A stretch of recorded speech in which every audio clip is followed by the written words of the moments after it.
Hi, my name is Richard Gebhardt.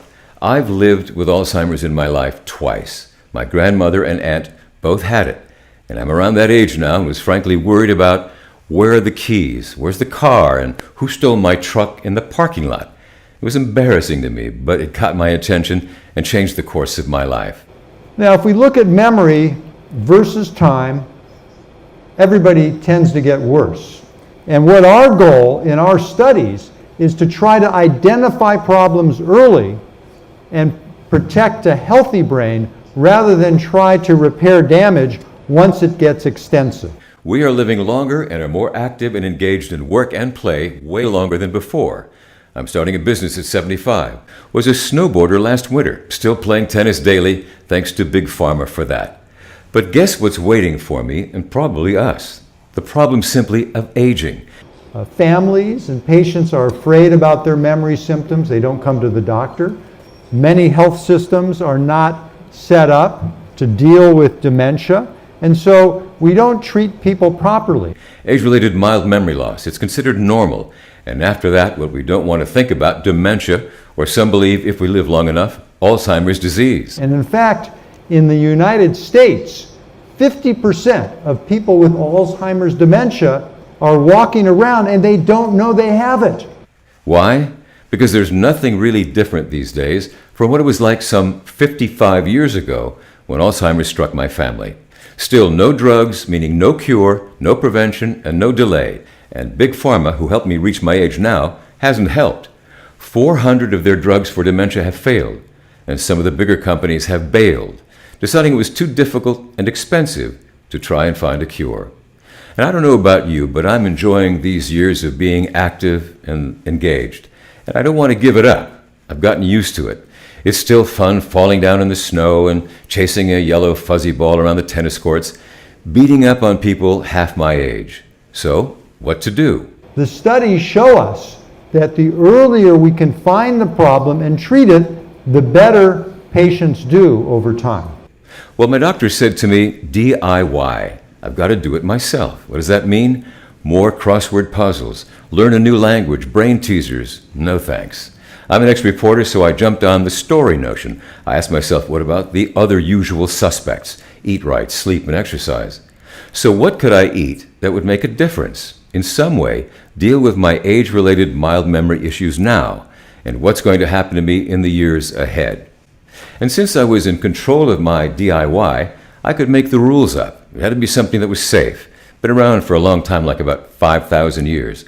And there would have to be some trusted proof, some double-blind placebo-controlled study over time that offered me more than hope or even anecdotal evidence. What was that going to be? I found it in about 10 minutes. Thanks, Google. You can search too and see what comes up. So what is this one thing that could make a big difference?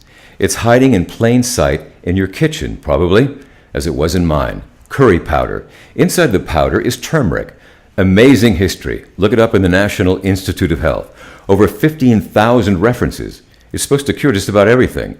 And historically in India, the old folks over there have less dementia or Alzheimer's. People who consume curry more often perform better on memory tests. And even more compelling, in the laboratory, curcumin has this anti-inflammatory effect I've been talking about.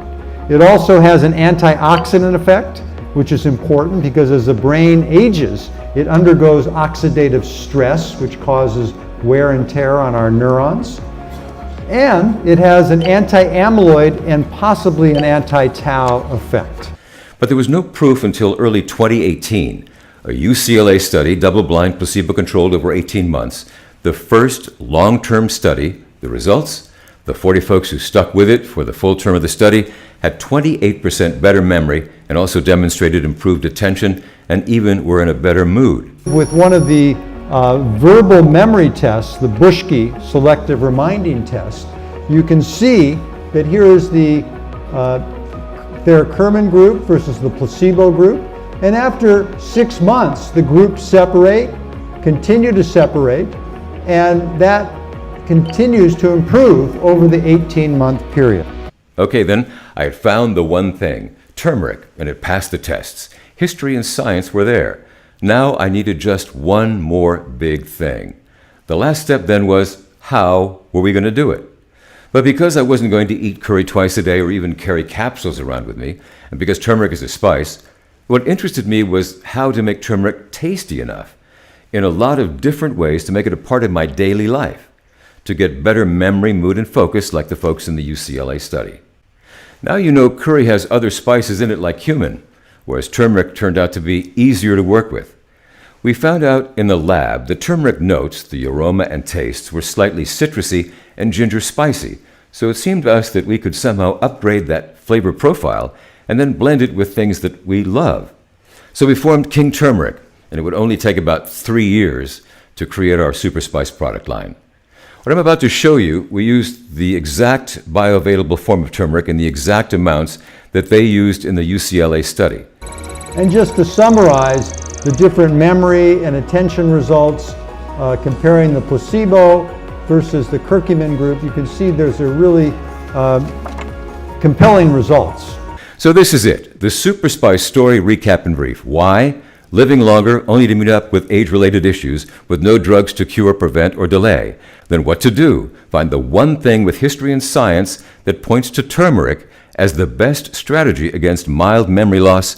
And finally, the how. What to do daily to make it a very pleasant experience to take advantage of Super Spice as a convenient, easy, and tasty way to get your turmeric twice a day, every day, for better memory, mood, and focus. The studies show us that the earlier we can find the problem and treat it, the better patients do over time. Like the folks in the UCLA study who had mild age-related memory loss and turned things around. So thanks for watching. I'm Richard Gebhardt of King Turmeric. Email me, richard@superspice.com, if you want more information or would like to become one of the early Super Spice adopters. Or call me toll-free at the office and leave me a message at 1-833-KING-TURMERIC. And I'll get back to you because I really want to know what you're thinking. Thanks for watching.